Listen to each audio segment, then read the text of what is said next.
for sætning 8, som beskriver arealet af et område mellem to grafer. Sætning 8 siger, at hvis vi antager, at vi har to kontinuerte funktioner, f og g, hvis grafer i intervallet a til b er beliggende, så funktionen af x er større eller lig med gx for alle x-værdier, så vil de to grafer altså afgrænse et område M, som har et areal, og dette areal kan derfor endvidere bestemmes således, at arealet af M vil være lig med det bestemte integrale i intervallet fra a til b, hvor vi har f af x minus g af x. Hvis vi så går videre, så vil det så sige, at de her to funktioner, f og g, har altså den egenskab, at de er et lukket og begrænset interval, som vi her antager som a og b, har de altså en største og en mindste værdi. Og hvis vi så siger, at hvis mindsteværdien for funktionen g, f og g kaldes m, så vil det altså gælde, at for funktionen g af x, som vil altså være større eller lig med den her mindste værdi m, så vil det altså være det samme som at sige g af x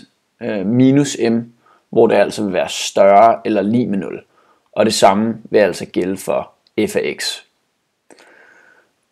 Vi har altså hermed, at der fremkommer så to nye grafer, som altså vil fremkomme med den her parallelforskydning, som vi laver med mindsteværdien, hvor vi altså trækker den fra den oprindelige funktion. Og der vil altså opstå to nye funktioner. Den ene, det er altså g1, som altså beskrives ved g1 af x, vil altså så være lige med g af x minus m. Og det samme vil altså gælde for f af x. Vi kan altså nu bevise, nu hvor vi har de her to udtryk for f af x og g af x, kan vi altså nu bevise, at differencen mellem de to grafer og et område M kan beskrives ved den her ovenstående funktion. Altså at arealet af M vil være lig med det bestemte integrale fra a til b, hvor f af x minus g af x hedder det. Og vi går så videre til første trin, hvor vi altså, fordi vi ved jo, at et areal under en graf kan bestemmes ved det bestemte integrale fra en bestemt interval, hvor du altså har det bestemte integrale af den her funktion. Så vi starter altså med at opskrive det helt oprindeligt, hvor vi har de to funktioner i to separate integraler, hvor de altså er opgivet i intervallet a til b.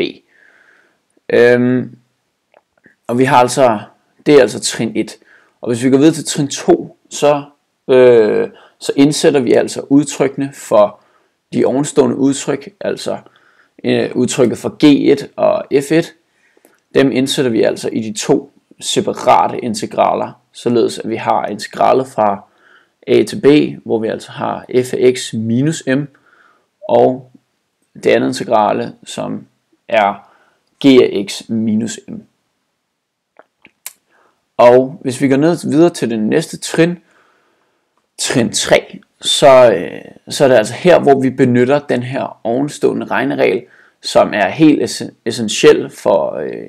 integralregning, nemlig at hvis vi har to funktioner,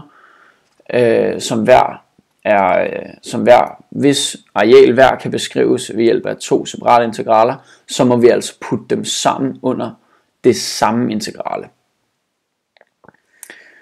Og det vil altså sige, at her i trin 3, så tager vi altså de to funktioner, f af x og g af x, og putter dem sammen under det samme bestemte integrale, som altså ses her. Dernæst så ophæver vi de to separate parenteser, således at f af x minus m og g af x minus m kommer under samme parentes. Og hvis vi så går videre til det sidste trin, nemlig trin 5, så reducerer vi altså funktionen, eller reducerer det bestemte integrale, hvor vi altså her ophæver de to mindste værdier m, og så ser det altså således ud, at f af x og g af x nu står under samme integraltegn i intervallet a til b, som altså var det, vi skulle bevise, nemlig at arealet af m kan beskrives af det bestemte integral fra a til b af funktionen x minus g af x.